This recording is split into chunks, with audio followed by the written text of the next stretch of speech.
How to enable email notifications in the OneXBet app. First of all, open the OneXBet app and log into your account using your credentials. Once you are logged in, look for the menu icon, usually located in the bottom right corner of the screen, and tap on it. Next, tap on the settings option at the top right. In the settings menu, look for the manage subscriptions option. To enable notifications, first of all you need to link your email address to this app. After that, toggle on the notification to receive news about events by email and other updates by email.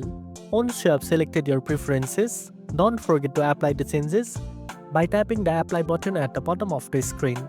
Finally, check your email inbox to confirm that you have started receiving notifications from OneXBet. Sometimes it might be necessary to check your spam or promotion folder and mark the emails as not spam to ensure they arrive directly in your main inbox. And that's it. Now you know how to enable email notifications in the OneXBet app.